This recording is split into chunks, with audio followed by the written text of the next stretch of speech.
Bonjour Fred Baouma. Bonjour. Est-ce que la décision de la Cour de cassation de RDC réintroduit Vital Kamerhe dans le jeu politique ou est-ce qu'il est trop tôt pour le dire? Alors cette décision n'est pas évidemment la décision finale. Ça annule sa condamnation en appel, mais ça n'annule pas sa première condamnation. Donc il faut attendre le procès en appel pour savoir finalement ce que ça sera. Mais ce qui est clair, c'est que c'est une décision qui rouvre les jeux et remet l'hypothèse de son retour sur scène crédible. Tout le monde, Fred Baouma, a l'élection présidentielle de 2023 en tête. Est-ce que ces derniers développements judiciaires peuvent permettre de réconcilier le président Tshisekedi et son ancien directeur de cabinet en prévision de cette échéance politique? D'abord, pour commencer, cette décision n'est pas assez surprenante. Lorsqu'on suit la politique congolaise et qu'on suit les discussions des salons, on sait que c'était plus ou moins attendu qu'à un moment donné, il y ait une relaxe dans l'affaire Vital Kamerhe.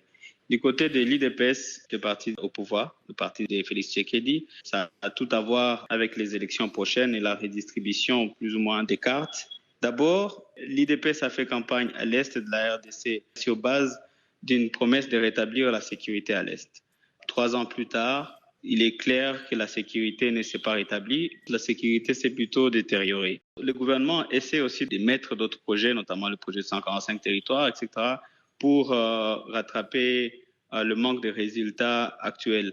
Et dans ce cadre-là, rassurer l'électorat de l'Est devient un enjeu important et Vital Kamerhe est vu sur ce point-là comme une personne qui peut parler avec cet électorat. Vous l'évoquiez à l'instant, Vital Kamerhe est une figure politique importante de l'Est de la RDC.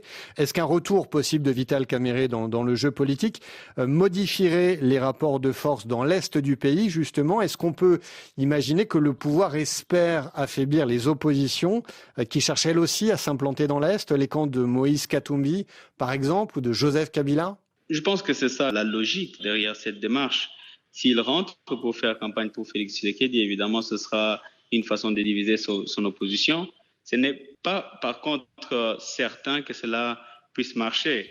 Vital Kamerhe pourrait lui-même devenir candidat. Donc, c'est un moment important de redistribution de cartes, mais c'est trop tôt, je pense, pour dire à quoi ça ressemblera à la fin. Est-il possible, selon vous, qu'il y ait un accord qui ait été conclu entre Félix Tshisekedi et Vital Kamerhe? Ce serait spéculer de dire qu'il y a eu un accord. Ce qui est sûr, par contre, c'est qu'il y a eu beaucoup de discussions depuis bien longtemps entre l'entourage de Vital Kamerhe et Félix Tshisekedi. L'autorisation de Vital Kamerhe de quitter le pays pour aller se faire soigner n'est pas forcément basée simplement sur le fait qu'il est malade et qu'il a besoin de soins de santé. C'était déjà un premier signal dans le sens de l'apaisement. Est-ce qu'une réhabilitation politique de Vital Kamerhe ne risque pas de desservir finalement Félix Tshisekedi plus que de le servir, compte tenu du fait que la lutte contre la corruption est l'un des piliers de son discours politique? Les grands perdants de tous ces jeux politiques, à travers la justice notamment, c'est la lutte contre la corruption. Les procès de Vital Kamerhe, c'était le procès emblématique du combat pour la lutte contre la corruption, qui est un des promesses phares de Félix Tshisekedi. Cette étape sur Vital Kamerhe met un peu en doute ces discours-là. Et on a vu, par exemple, nous, au sein de Bouteli et du groupe d'études sur le Congo, dans le dernier sondage que nous avons mené, il y a de plus en plus de gens qui ne croient pas à l'honnêteté de ces discours sur la lutte contre la corruption. Surtout aussi qu'en dehors de Vital Kamerhe, il y a plusieurs autres personnes qui ont été condamnées pour corruption, ont été relaxées, soit par grâce présidentielle, soit dans le cadre de mesures de libération provisoire, mais ça vide un peu le discours sur la lutte contre la corruption. Merci Fred Baouma. Merci Laurent.